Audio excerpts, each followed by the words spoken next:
I mean, the blessing and the curse of energy transition and decarbonization broadly is that it touches everything.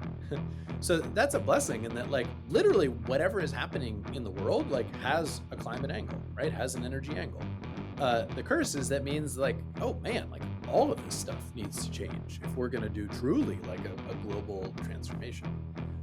So I generally encourage folks to focus on what they already know.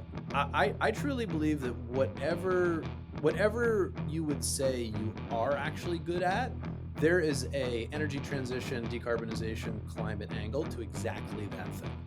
And that's what we need. We need, like, literally every person in the world seeing an opportunity to take the thing they do and to see the climate flavor of it. Your trusted source for information on the energy transition. This is the Insider's Guide to Energy podcast.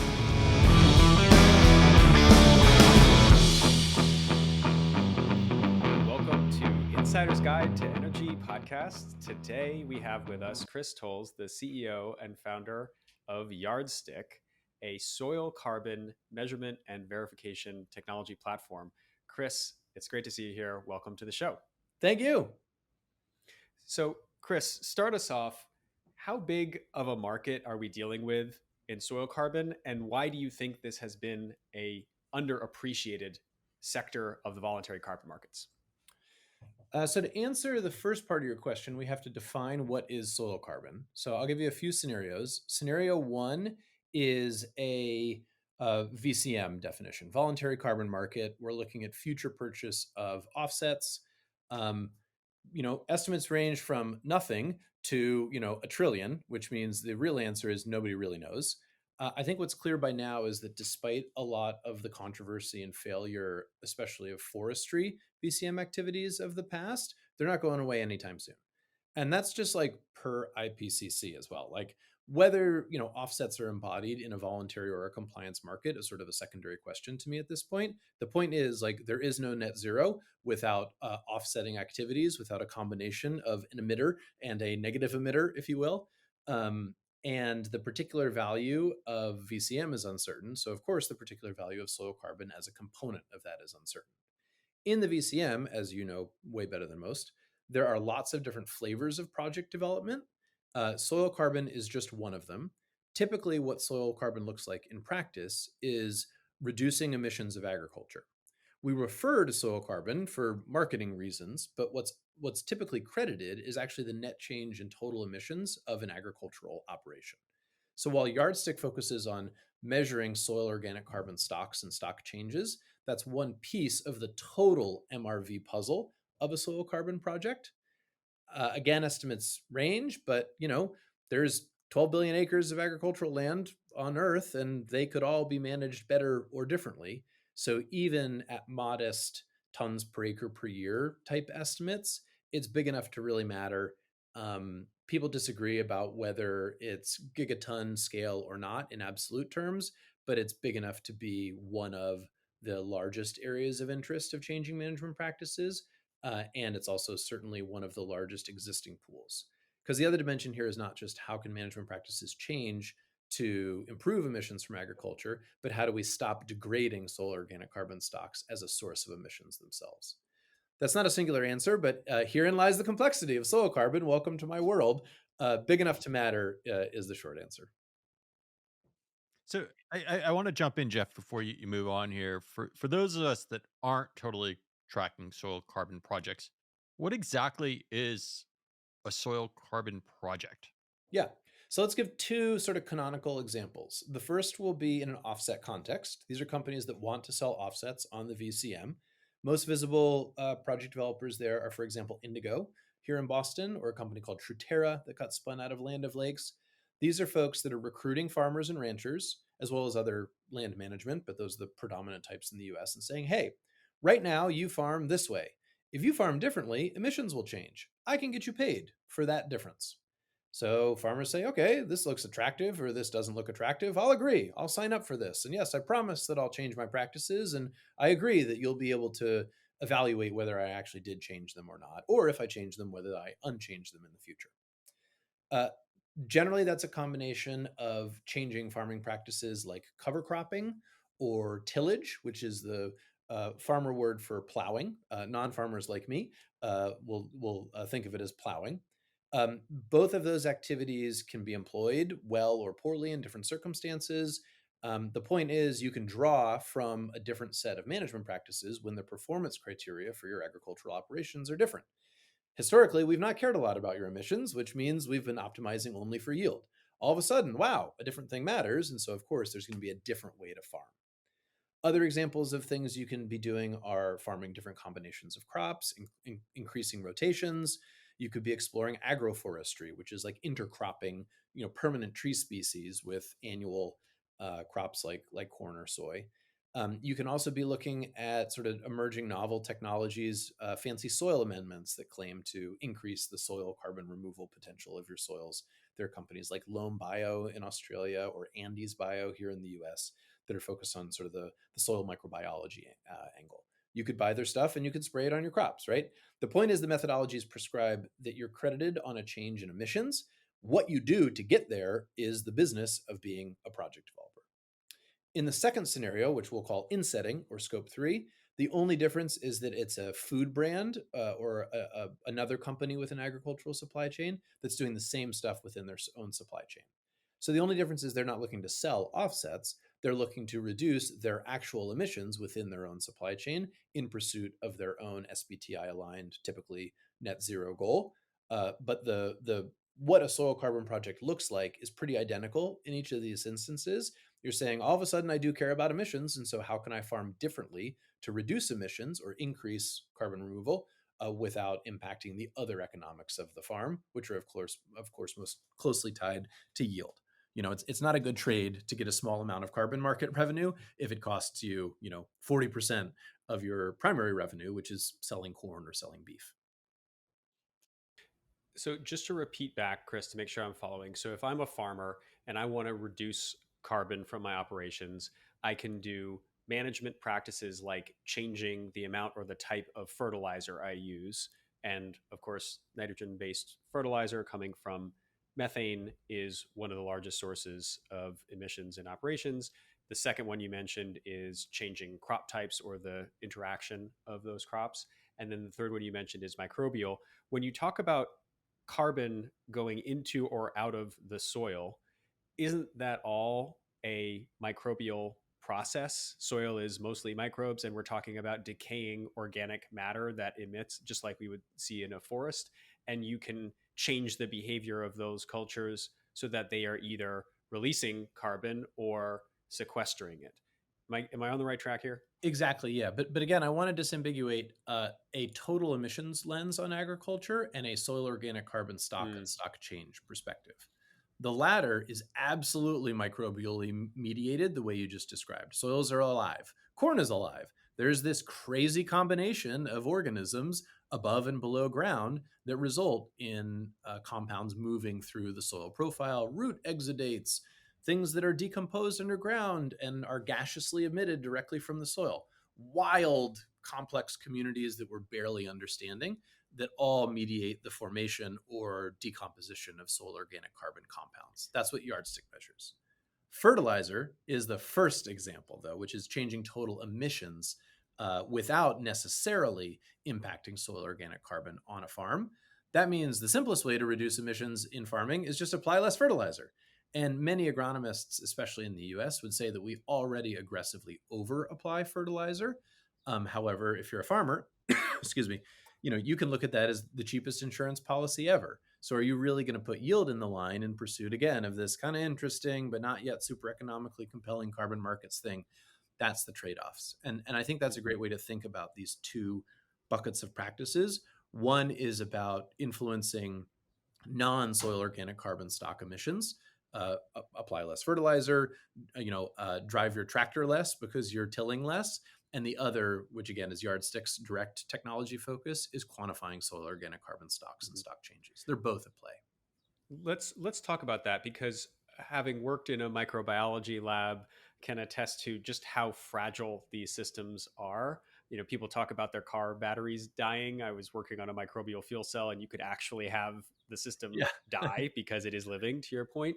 So when you talk about soil carbon and in a carbon market context where permanence is so commonly sought after, and you think of something like tilling as disrupting the soil, how do you think about measurement and verification? Obviously, that is your focus in such a potentially fragile ecosystem. Yeah. Um, so a few different ways. The first is that the people that work at Yardstick hear me say multiple times a week, startups drown, they don't starve. Like, I think we are way more likely to fail as a company by trying to do too much than too little. Um, some aspects of durability are directly measurable and addressable by Yardstick's technology, and some are not. Let's use an example of each. Um, if the success of the project is predicated on maintenance of a reduced tillage regime, right? Tilling less, plowing less. If a farmer changes their mind and starts tilling aggressively again in the future, the next time Yardstick comes around, I'll see it. We can get into crazy statistics of how sensitive my instrument needs to be, yada, yada. But nonetheless, if the theory, which is directionally sound, is that more tillage is more disruptive to soil carbon stocks and therefore depletes them, I should be able to capture that risk, right? A different kind of durability concern, which Yardstick will not address, is sort of beyond, at least for the 4 decades, is on this sort of decadal scale question of, if I'm a carbon buyer and durability is a thing I care about, durability is not a binary condition. And so, how do you create a kind of apples to apples scenario of putting an admittedly lower durability carbon opportunity, like anything in active, agricultural soils? Organic carbon is, it's an organic compound, against the, you can summarize them as engineered carbon removal, especially, has become very fashionable. DAC, direct air capture, very high profile. Right now, the market has no helpful, simple way of saying, what do you do with a quote unquote $50 ton alongside a quote unquote $1,000 ton? That puts aside the question of, like, can we even really identify what's a $50 ton and what's a $1,000 ton? I would argue, we can't. From first principles, one can certainly distinguish these two approaches to carbon removal. But that's a challenge within soil carbon as a discipline that Yardstick will not address immediately, because number one, our definition of durability itself is emerging. Number two, as you suspect, the ecological circumstances that result in different durabilities for soil organic carbon compounds itself is emerging.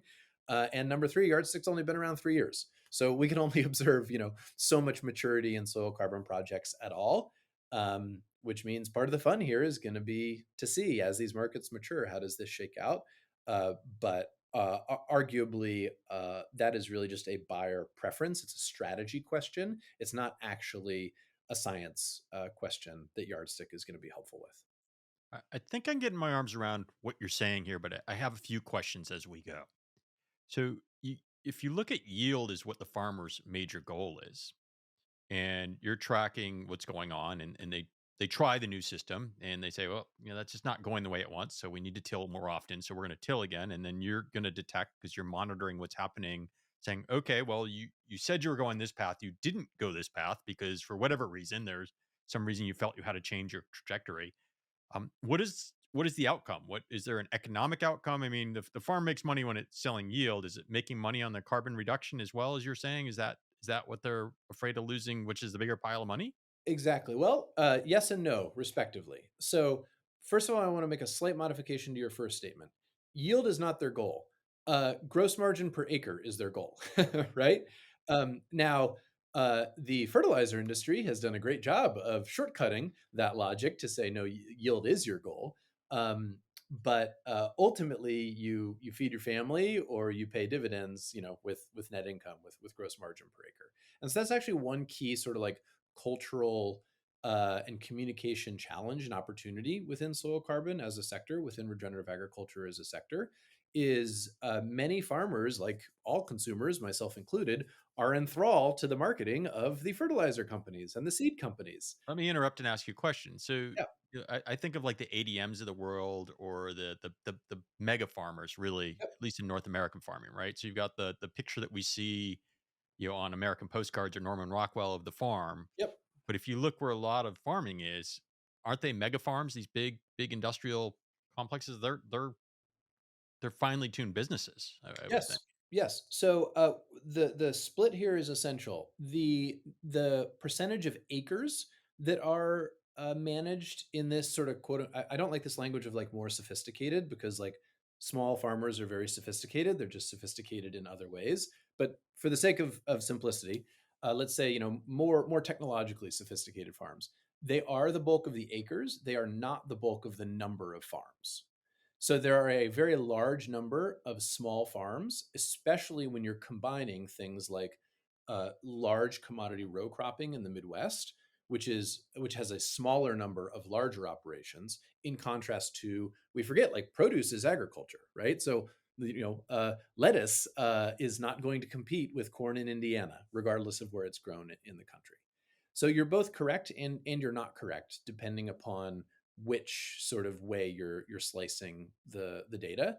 And even then, many technologically sophisticated large operations buy an enormous amount of fertilizer and a lot of seed and have a poor feedback mechanism between the cost of fertilizer and the yield risk that it represents, because you have an enormous amount of momentum within the agribusiness sector to keep your eye focused on yield, yield, yield. Never mind this soil health nonsense. I want to crank on fertilizer. I want to crank on other inputs, um, which means yes, the outcome, the rationality of the market is, as always with humans, less than one would expect, and that's why this question of like what is the goal is actually a central challenge and therefore opportunity within this movement, is to rewrite that story.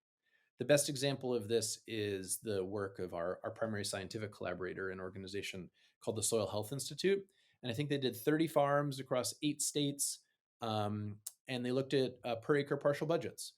In their terminology, what I typically refer to as regenerative agriculture, they call soil health practices. And they were just like, what if you don't care about climate change and all you care about is gross margin per acre? And it's better, is the short answer.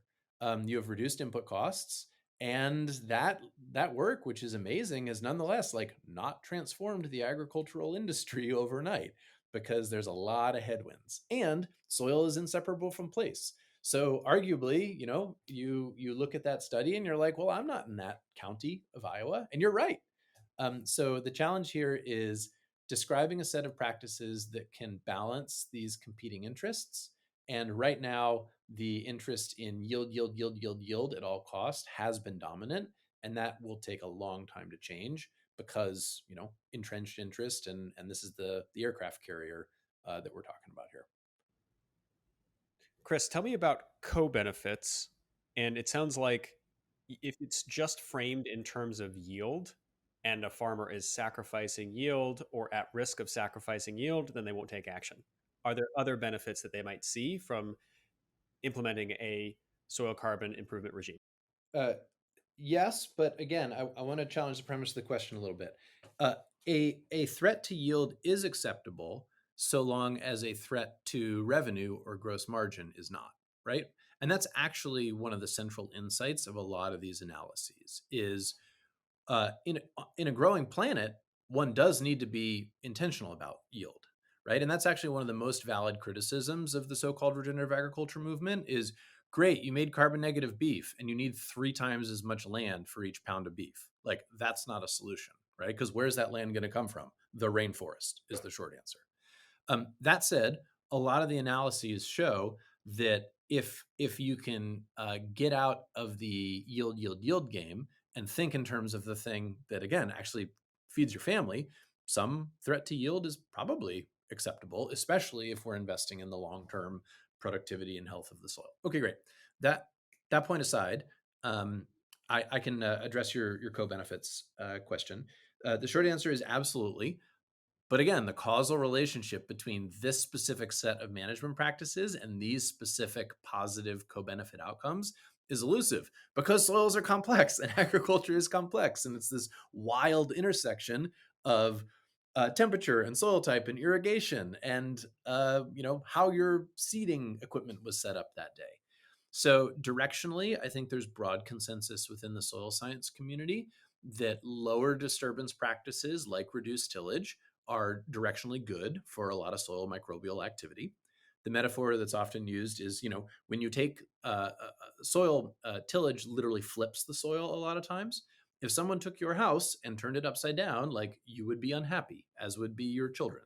So similarly, you take a lot of organisms that are designed to be underground and you expose them to the air, and like bad things happen for them, at least. So there's strong evidence of that. There's strong evidence that um, so-called like polyculture approaches or more complex rotations are going to be directionally beneficial to biodiversity. But again, the aggregate literature of like the definition of biodiversity and the definition of polycultures itself is pretty complex. So I'm of two minds on co-benefits. I love them because, as I often tell my employees, if we're wrong about the emissions angle of soil carbon, man, it's actually like really reassuring to think that we could be right about a lot of other things that are enormously beneficial. Sorry, I want to interrupt you to emphasize what I heard as the primary co benefit is the long term health of the soil. And Exactly. again, reframing that if it was only about yield, Yep. we might encourage farmers to dump fertilizer Yes. onto their soil. And as yields were threatened due to Yes. declining soil health, they would dump more and more fertilizer onto a declining Yep. health soil, Yeah. leading to a downward spiral. Whereas if we take a step back, focus on margin per acre, include some soil carbon incentives there, you actually end up with a better long term, more sustainable, productive piece of land. Yes, the crux is long term, and our markets do not always incentivize the long term, right? Apple could crush its earnings by, or rather, it could make an amazing dividend by just paying out all its current cash as a dividend, right? And then it would have no cash. So similarly, you're right. And when you are only paid for your yield this year, you can sometimes struggle to think about investing in this so-called long-term soil health opportunity, especially when half of family farms in the US lose money every single year, right? These are not a set of operations that are just like nailing it year over year. And again, I would suggest a small vocabulary shift, which is carbon is the co-benefit, right? The actual thing that, especially in a politically fraught moment, that we can agree on is that the primary function of our agricultural soils is to grow food. We can argue about ethanol, blah blah blah blah blah, but nonetheless, like, this is a national security issue before it's a climate change issue. The country that can't feed itself, we've had many examples of that not going well. So what Yardstick hopes to be a part of is a sort of unifying enthusiasm that soil health is the primary goal, carbon is the co benefit, biodiversity is another attractive co benefit. And by rightly pricing risk to soil health and therefore risk to our existing conventional agricultural system and agricultural economy, we can have a longer term view of whether that additional amount of fertilizer is actually good, even as we concede that it's a really attractive and potentially valuable insurance policy for this year's crop. Okay. Now, we're an energy podcast. We haven't really covered a lot of energy in this episode. It's all energy, How man. does this Photosynthesis. It's all energy. It may not fit in your energy lens, but it certainly fits in mine. Oh, if you're gonna go there, it's all fusion at the There end you of the day go. Yeah. because without fusion, we're Respect nothing. that. Um, but where does this go for the different land use? I mean, you mentioned ethanol, using Yeah. fuel. Are there other crossovers where this intersects with our Yep. demand as a planet for Yeah, energy? absolutely. So one is important, I think, to speak about a little more briefly is ethanol and other, let's say broadly, biofuels, fuels that have agricultural feedstocks. The first money that Yardstick got was actually from the Department of Energy, because the Department of Energy has realized, ethanol, generally bad. Hey, wait, what if we could identify low carbon commodity inputs to ethanol processes? Right? The problem of ethanols is not categorically that we make gas from plants, it's that the total emissions turned out to not be what we thought they could be. Now, if you can find the 10% of farms that are just nailing the carbon intensity value, you can actually produce biofuels that are pretty compelling. Uh, I sure wish we had a technology that could help me distinguish that 10% of farms from the other, right? That's where Yardstick came from. So I think that's essential. A lot of people, understandably, crap on biofuels, agricultural feedstock ethanols, rightly so. And also, I really do believe that there's a whole nother story here. You see this popping up in a lot of SAF, sustainable aviation fuel. I won't pretend like it's figured out, but it's very promising. Second energy overlap here is already alluded to. Fertilizer consumes an enormous amount of energy, and like we apply way too much of it. So like it would be great if we applied only the right amount and no more, no less, but no more, as well as emerging novel alternative ways of producing fertilizer. It's a cool company called Nitricity. There's a bunch of neat companies that are doing different lower carbon intensity ways, decoupling nitrogen fertilizer production from fossil fuels in an inspiring way. The third is stuff like agrivoltaics. So, if you can imagine intercropping trees and cows, like well, you can kind of do solar panels and cows too. This is nascent, it's small acres, but there's a lot of really promising work to say, especially on animal grazing land, beef grazing land. There's a lot of space and a lot of sun and not a lot of animals for a lot of the year. So that's a third direct interaction that obviously also includes the sort of decent scale deployment of wind infrastructure that you see when you drive through a lot of the Midwest. Those are three things that come to mind that are for sure relevant at this intersection of energy and so-called soil carbon regen ag. Chris, as we move to wrap up, and I want to talk about your personal journey before we end. But before we do, as you think about different stakeholders who might be listening to this podcast, are there key messages that you want to include for each? For example, before maybe thinking about a farmer, you really want to drive the message around margin per acre rather than yield to include both long term vision and other forms of revenue around carbon. Is there another stakeholder group and another core message that you want to get out there? Yeah, so definitely on the carbon buyer front, I run a soil carbon measurement company because I'm passionate about the role of nature-based solutions in a total portfolio future of carbon removal. I begrudge no one in the engineered or higher durability world. There is no evidence basis on which to say X is important and Y is not at this point. Um, that is a abundance mindset perspective, and like many humans, I find myself in a scarcity mindset moment where I say, damn it, how'd they raise that money? I want that instead. But I have many friends that work on carbon market solutions that have nothing agricultural, and really admire their work. That said, I think especially many high durability buyers, best embodied by Frontier, which is sort of co-organized by Stripe initially. I think they're totally over-rotated on durability, significantly to the detriment of many really important nature-based solutions. So Yardstick as a company, I think, represents an acknowledgement of the failure of these historical forestry programs, and then really just wants to passionately point to profoundly different methodologies and profoundly different sort of market mechanisms today than 30 years ago. Which is when many of these crummy programs were happening. So that's number one. And then number two is actually that one of our customers was actually a large utility, because they basically realized, I've got 1 million acres of transmission lines. How am I managing that? Is land, right? And like land can be managed well or poorly. And that was a pretty wild opportunity for us to realize, like, and I think they already spent, $63 million a year just like maintaining the property. And they're like, yo, what if we like spun this up as part of our like total net zero approach? I find that really inspiring. And so basically, anybody in the grid world that owns or operates land, like there's a soil carbon opportunity there. I don't know how big it is, hit me up. We can talk about it. But the actual direct intersection, that project showed me that the direct intersection between a lot of landholders and land managers, which include large utilities and large other pieces of the electricity infrastructure system, could actually have a role in a lot of these questions around how do we use soils for maximal benefit.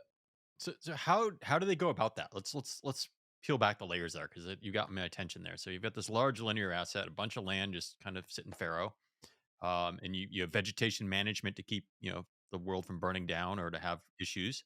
How do you come in and help them create a plan that makes it more carbon friendly?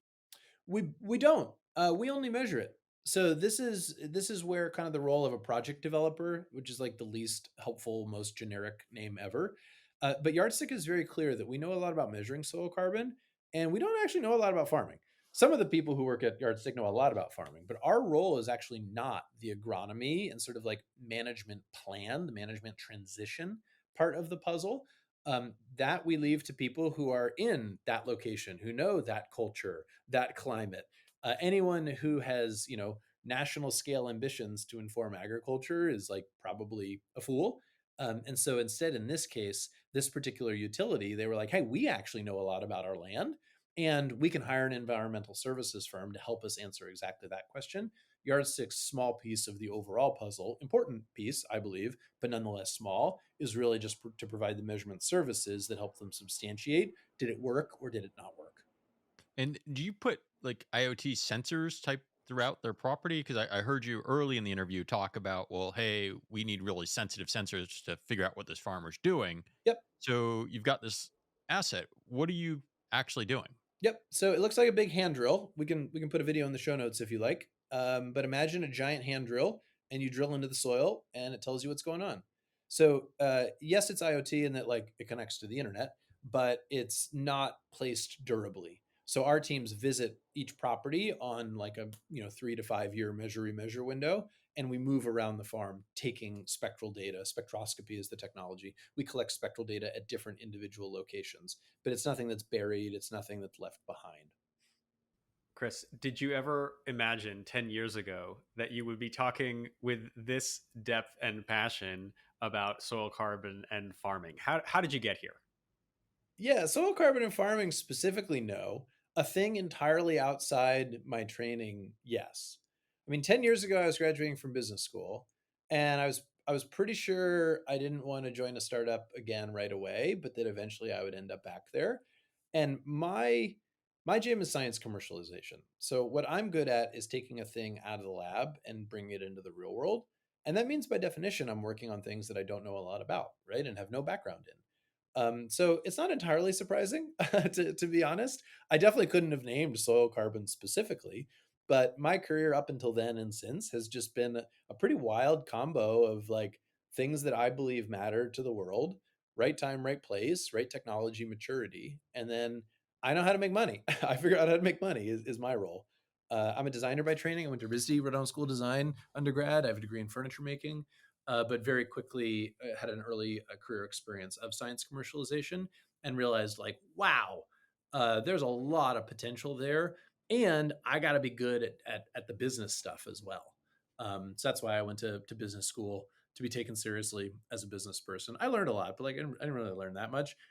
Just very few people hire someone with a BFA in furniture design to be the CEO. So it was nice to get a few more letters there that are people like, yeah, all right, that guy can add. He knows how to operate Excel.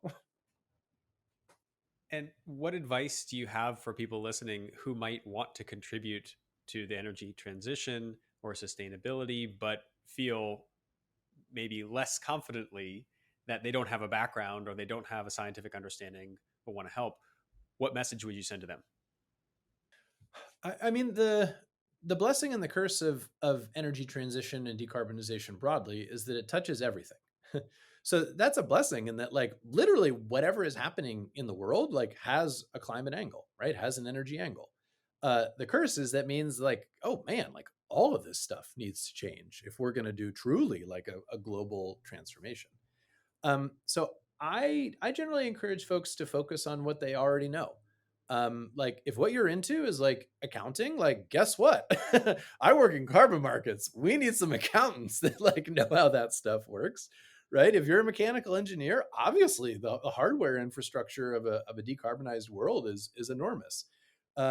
If you're a school teacher, man, the storytelling and the kind of cultural awareness and the cultural engagement of the complex set of incentives that have produced our challenge centrally valuable. So I truly believe that whatever you would say you are actually good at, there is a energy transition, decarbonization, climate angle to exactly that thing. And that's what we need. We need like literally every person in the world seen an opportunity to take the thing they do and to see the climate flavor of it. Wow. Well, that's been just an amazing journey, this conversation. I have to say, when Jeff said he wanted to talk about soil, I was a bit skeptical. We had a couple phone calls about it. He convinced me that it was a worthy conversation, that our audience would enjoy it. We hope our audience has, because I've thoroughly enjoyed the conversation and have learned quite a bit from you, Chris. Thank you so much for coming on the podcast and sharing with us today. Thank you. Like we've agreed, it's energy all the way down. So I appreciate you taking a flyer on me. For our audience, we hope you've enjoyed this content. If you had, please like it, subscribe to it, and follow us. And we'll see you again next time on the Insider's Guide to Energy podcast. Bye for now.